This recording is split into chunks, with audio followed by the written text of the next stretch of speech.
After suffering a stroke and becoming paralyzed on my right side, I ended up living with my son Leonard and his wife Sherry following my discharge from the hospital.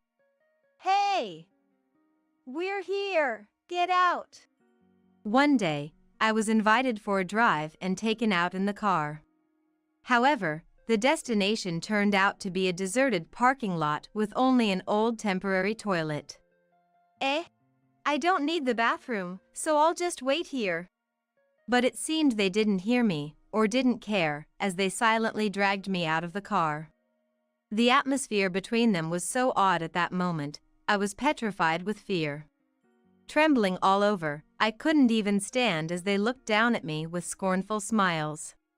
Then Sherry, picking up my cane that I had dropped, threw it off a cliff into the sea with all her might.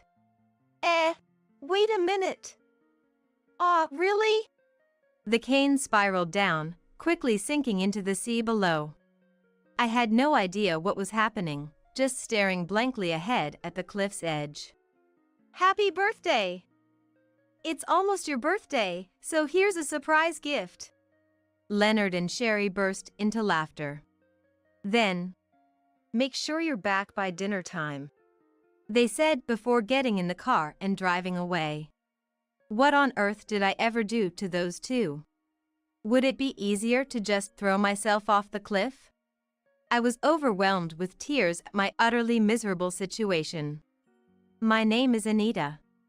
A perfectly ordinary housewife who got married and had kids in her early 20s.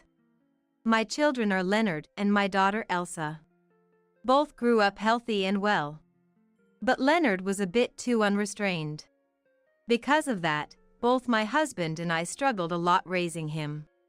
The moment you looked away, he'd climb trees or fences, trespassing to eat berries or trample crops while catching bugs. He'd forcefully take his friends' toys, almost always ending up breaking them. Every time Leonard caused trouble, we were chased down for apologies and compensations. Once Leonard started elementary school, the teacher would call almost weekly, scheduling special meetings or asking us to accompany him to and from school. Fortunately, being a housewife, I thought it better than him getting into trouble, hoping he'd settle down as he grew, so I complied.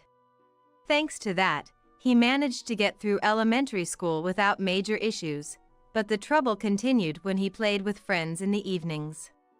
As he moved up to higher grades in elementary school, and then on to middle and high school, his problematic behaviors increased, especially out of our sight.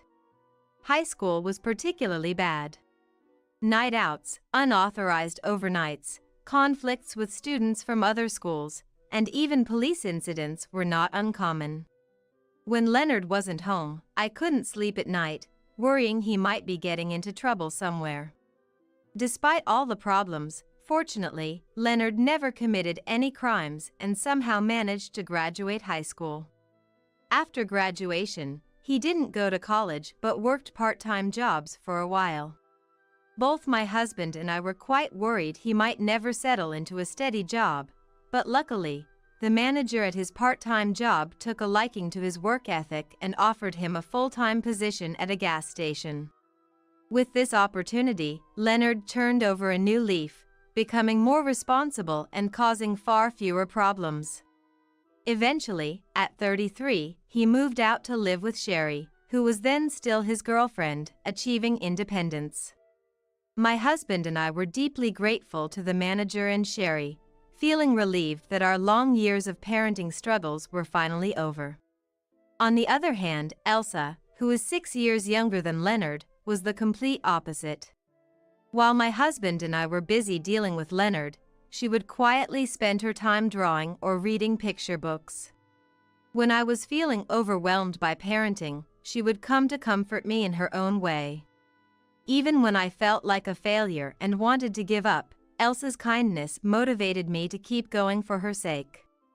Elsa was truly my pillar of support. As she became a teenager, Elsa did start to experience some nightlife. My husband was very worried, but I wasn't as concerned. Because Elsa always made sure to stay in touch, unlike Leonard, whose whereabouts were often unknown. Even when she went to college and chose dormitory life, she frequently called or came home to visit. And when she started working and living on her own, she continued to keep in touch just the same. Looking back, she probably kept in contact to make sure we weren't having trouble with Leonard, who was still living at home at the time. Elsa was always so considerate, which is probably why she found a partner so quickly. Her partner was James, her boss at the company. After dating for about 2 years, they got married following James's job transfer. They moved away 4 months after their wedding. Although she calls as much as she used to, the distance makes frequent visits home too difficult, so we only see Elsa a few times a year now. Learning this was bittersweet, happy for her marriage, but sad about her moving far away. However, I didn't want to interfere with her life, so I silently prayed for their happiness from afar. Leonard, who had moved out saying he was going to live with Sherry, lived about an hour's drive from our home but hardly ever contacted us. We only saw him during long holidays. And even then, it felt more like he came to eat good food or stay at our house just to enjoy his vacation, making us feel like servants. Still, I was content knowing he had become independent and responsible, always welcoming him warmly. As they each led their separate lives, I found myself enjoying a quiet life with my husband for the first time in decades, thinking how grandchildren would surely add more joy. Around that time, my husband collapsed in the changing room and passed away, the cause being a stroke due to heat shock. Our old house becomes extremely cold in the changing room during winter. I was aware of the risk of heat shock from TV and used a fan heater as a precaution. However, for some reason, the fan heater wasn't working that day. As a result, a sudden change in temperature occurred between the changing room and the shower room, leading to a stroke. By the time I found him, he was already unconscious, and he never returned to us. Later, the police informed me it was an accident with no foul play involved. I asked them why the fan heater hadn't been on. It wasn't that I thought it was significant, but I was puzzled since the heater wasn't broken. The police suggested that forgetting to turn on the power was likely the cause of the accident. It's easy to think you've done something out of daily routine, they explained. I understood their explanation, but I couldn't help wondering how I could forget to turn it on when it makes noise.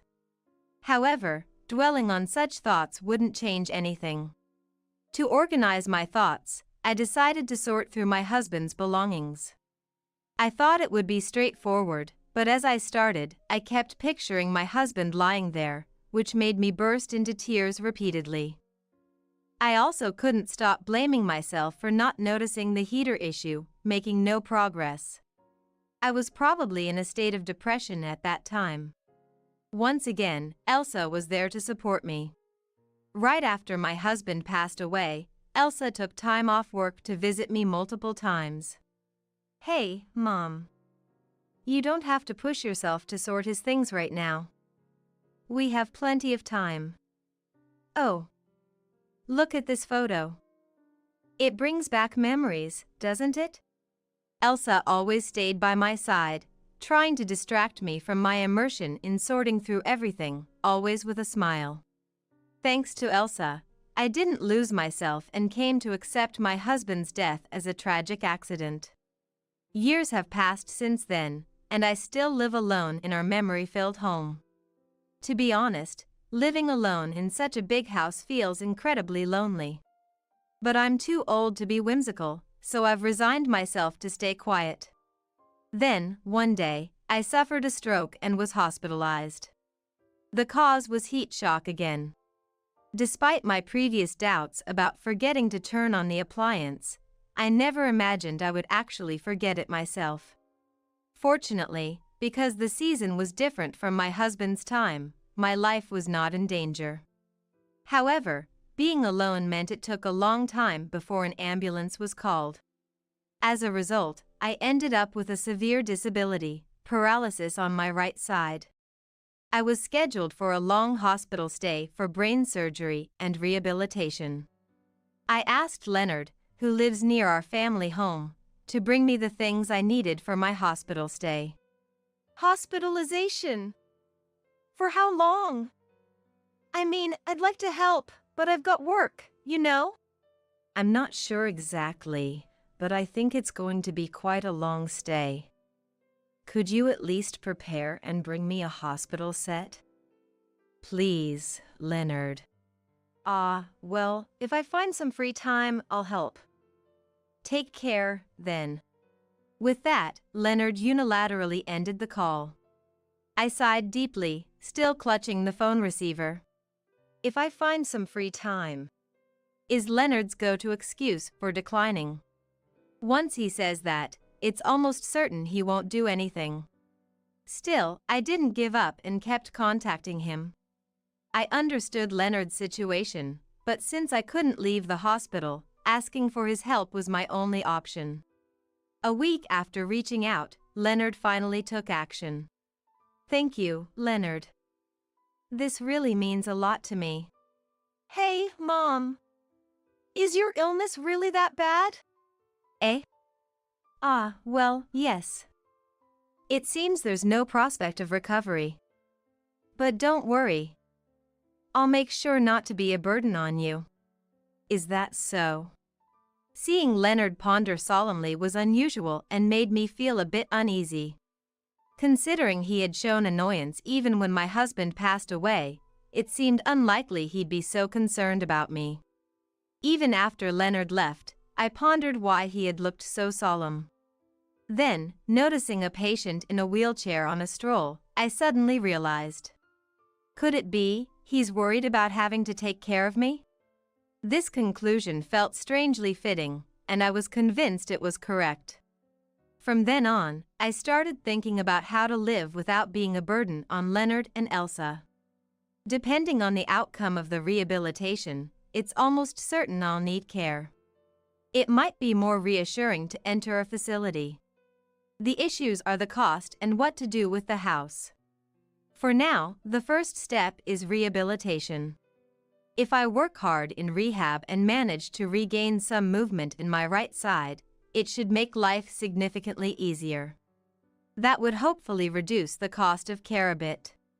Still, knowing that wouldn't be enough, I planned to discuss the house the next time someone visited. Next time might be in 2 or 3 months, so I had plenty of time to think.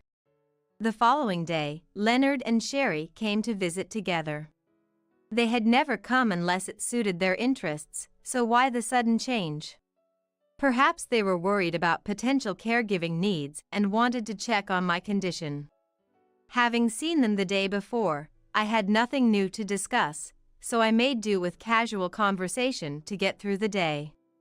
But then, they visited again the next day and the day after, bringing magazines and flowers to alleviate my boredom.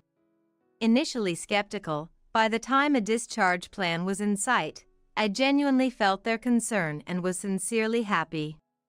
As the day of my discharge approached and I was diligently attending rehab, Elsa visited me after a long absence. I'm sorry, I couldn't come sooner.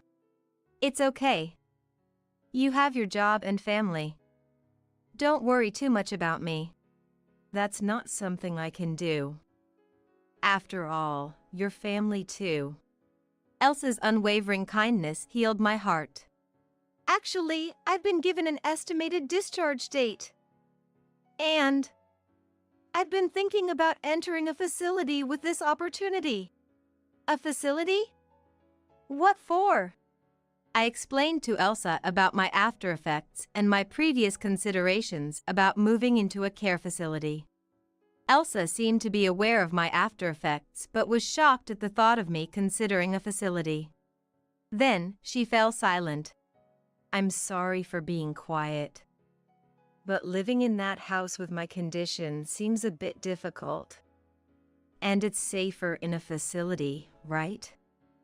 Someone's always there. That's true, but if you're just worried about living alone, why not live with us?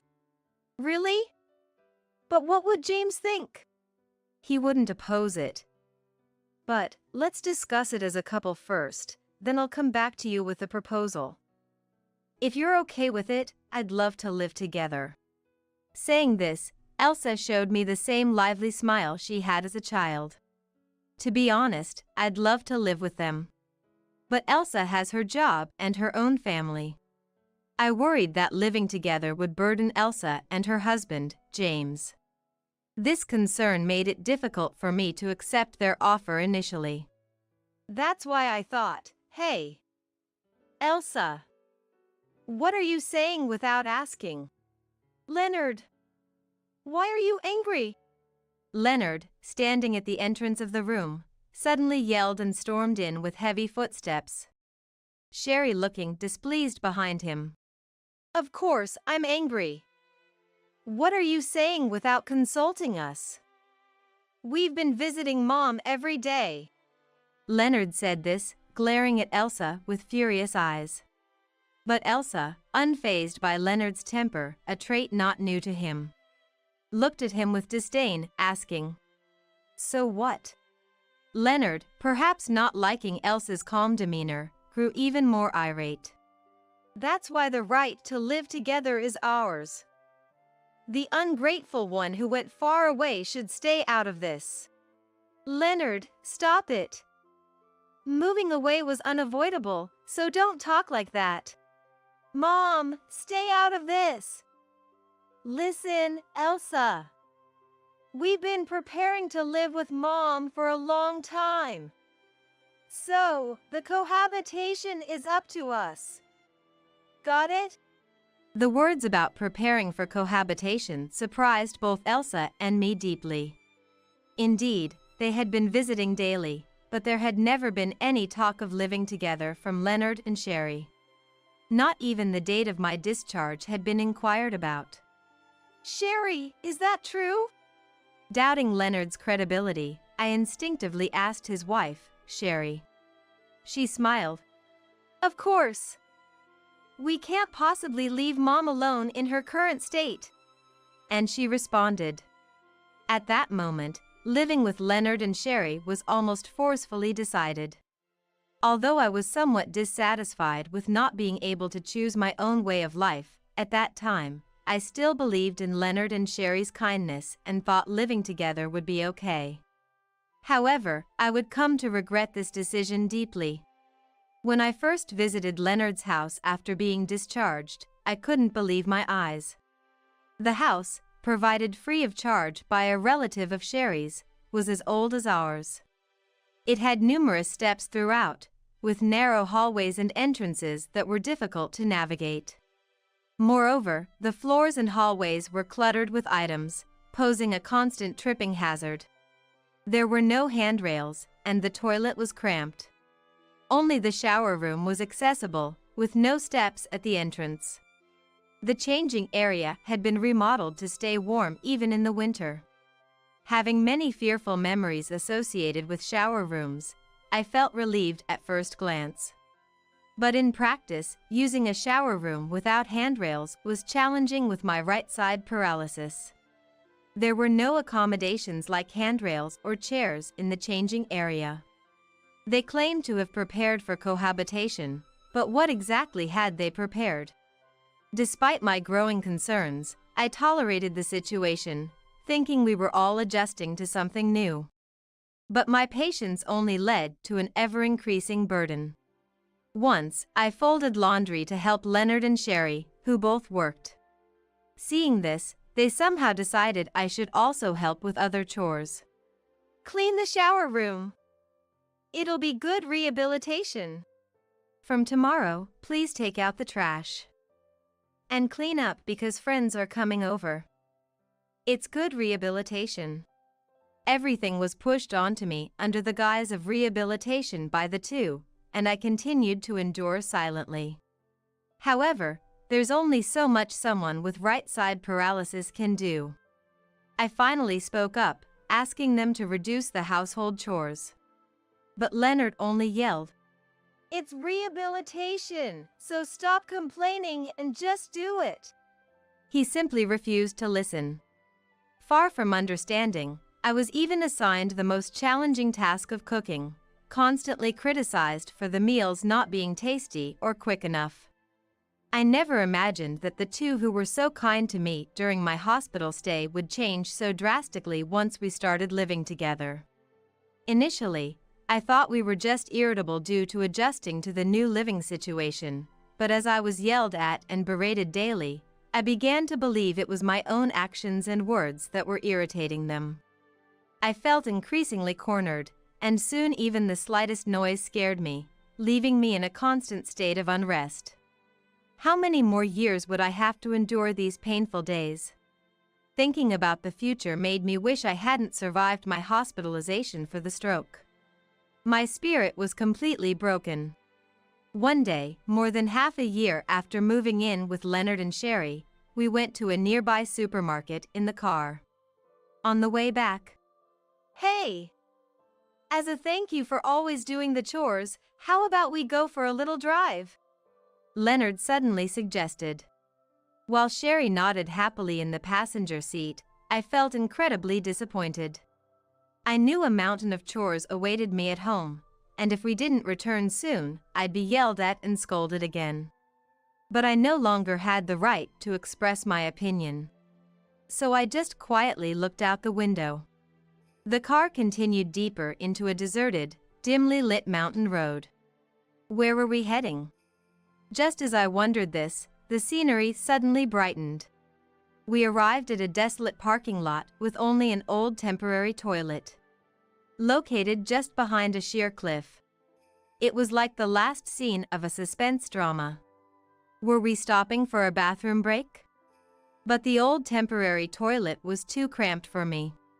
I decided to wait in the car and remained seated, zoning out. Hey! What are you spacing out for? We're here, get out. Eh?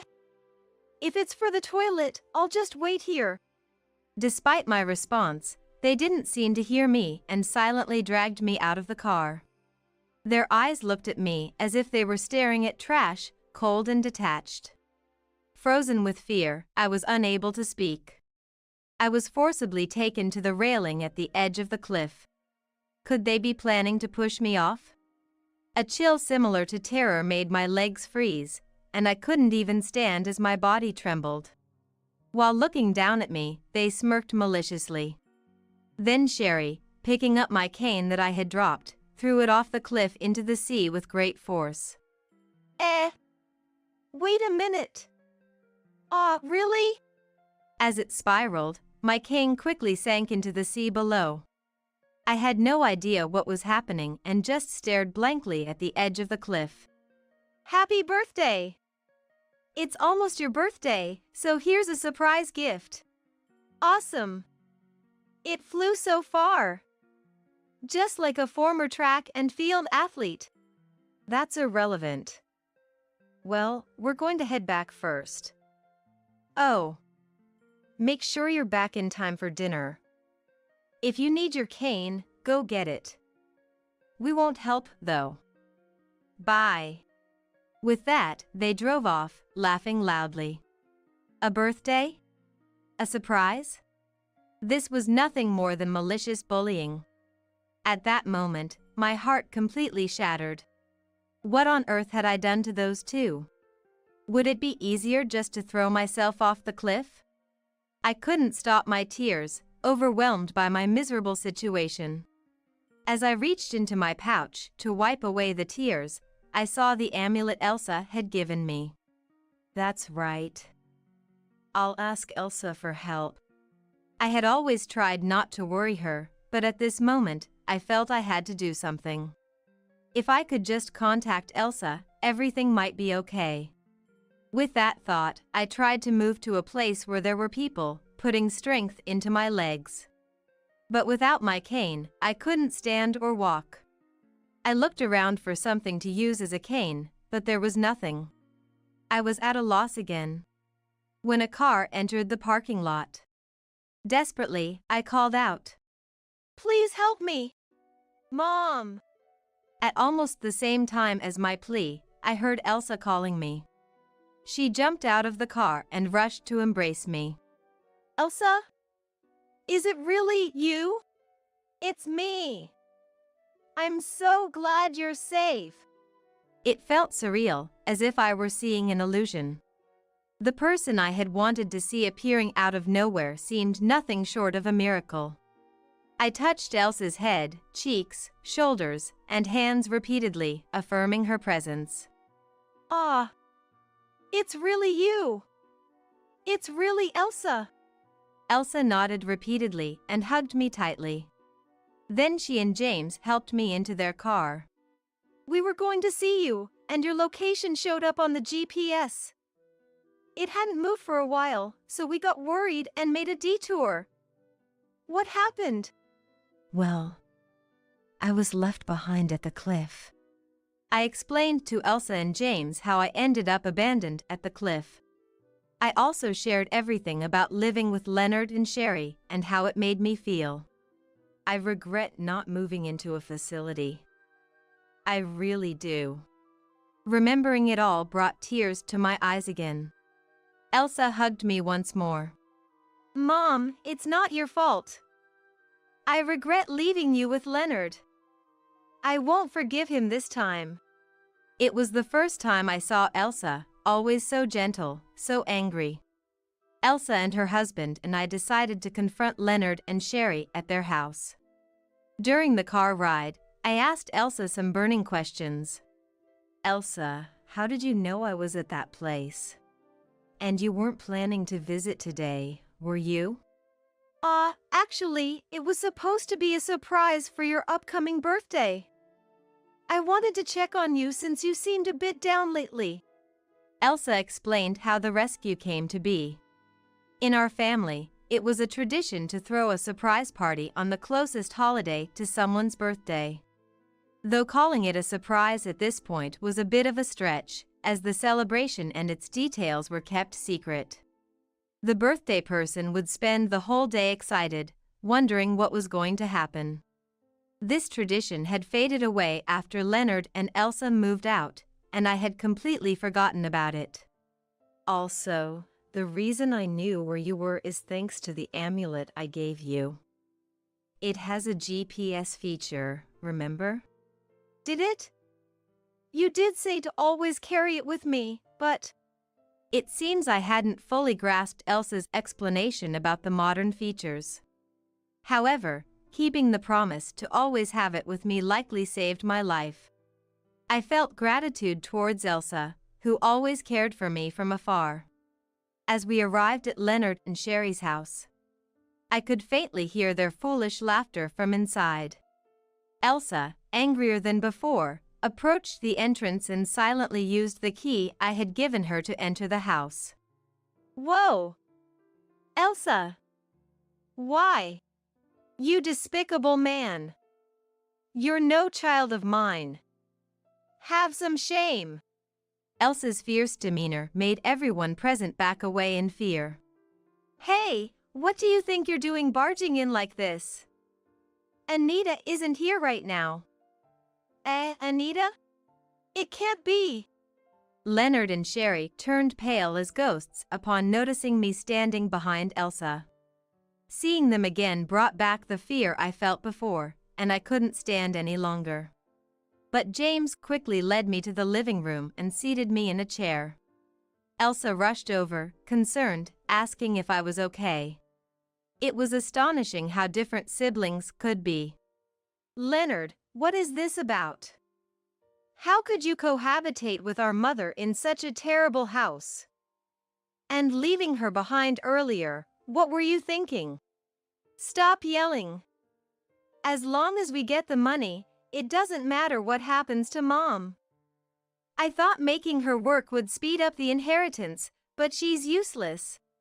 Leonard's shocking statement left Elsa, James, and me speechless. But you're still going to the hospital, right? Your time must be close. After all the trouble we've gone through, the insurance money is all ours. Leonard boasted, while Sherry smugly agreed, their absurdity making me go beyond anger to sheer disbelief. But why did the topic of insurance money come up all of a sudden? When I asked Leonard about it, When you asked for the hospital set, remember I said I needed some documents? While searching the dresser, I found the bank balance certificate and the insurance policy," he said. Sherry then told me that she had heard caregiving relatives could inherit more in the event of an inheritance, which led them to forcefully proceed with cohabitation. Hearing this, I realized how foolishly mistaken I had been. Leonard and Sherry's kindness during my hospitalization wasn't out of love or concern, but for the money they would receive after my death. "We thought we'd get the inheritance soon after hearing about your hospitalization, but then you talked about moving into a facility and Elsa wanting to live with you, so we panicked. And then you started helping around the house, acting all healthy. Aren't you supposed to be sick? When are we going to get the inheritance?" Leonard spoke irritably, but his words were so dreadful that I was utterly dismayed. However, I saw this as an opportunity.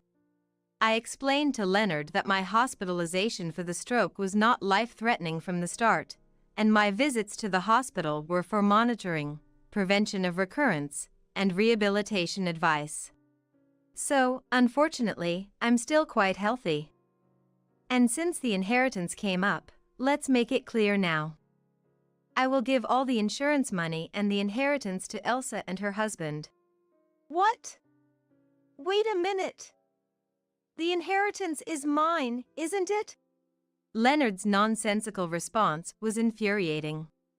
It seemed his plan was to assert that Elsa had no right to the inheritance because he, alone, took care of me and sorted my belongings.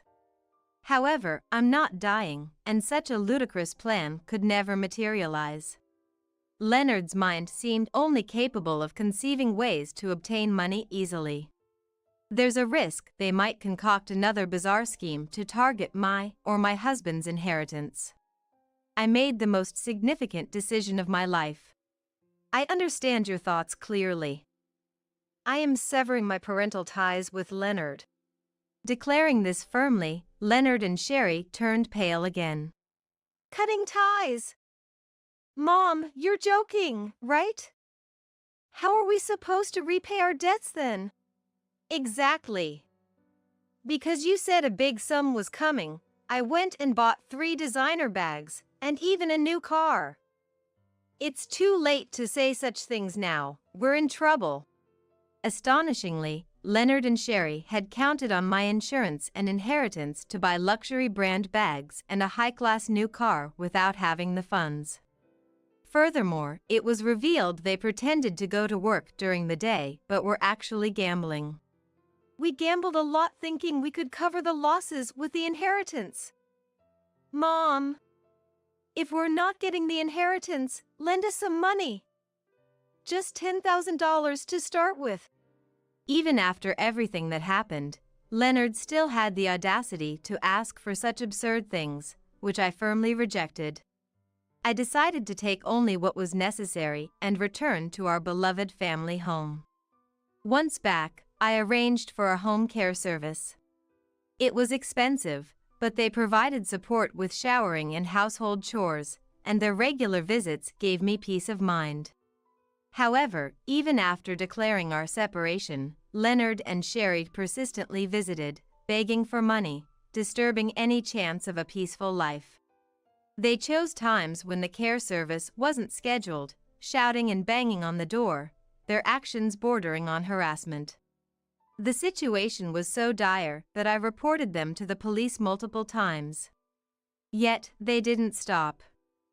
In a final act of desperation, they broke into the house and began searching for my debit card stored in a drawer. When I called the police in a panic, they were caught in the act of attempted burglary and haven't shown themselves since. However, the fear that they might return lingers, preventing me from fully relaxing. One day, Elsa and her husband urgently said they had something to discuss and showed up unexpectedly. Upon arrival, they were unusually cautious, checking the entrance and garden and confirming the doors were locked. Elsa? Why are you looking around so much? Did something happen? I got a call from a friend the day before yesterday. They saw Leonard being chased by some intimidating people in the neighborhood. Elsa hurried over, worried something might happen to me, and once again proposed that we live together.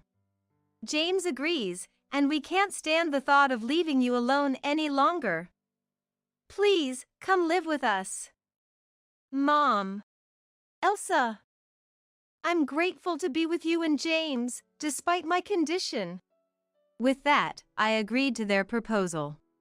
Elsa cried with joy, her tears bringing warmth and happiness to everyone present. After selling my house, I moved into Elsa and her husband's new home, which surprised me. The interior was fully accessible, and the room next to the entrance with large windows was meant for me. It had an adjustable bed and an ensuite bathroom, with handrails installed throughout the house. Even if you end up in a wheelchair, you can easily move in and out from this room, and the private bathroom allows you to take your time. This was all James's idea, Elsa explained with a smile, while James chuckled modestly beside her. I felt truly fortunate to live with this couple. Elsa is currently pregnant, and after the baby is born, she plans to become a full-time homemaker and is studying to prepare for any increased care needs. However, as long as I'm able, I want to contribute to the family.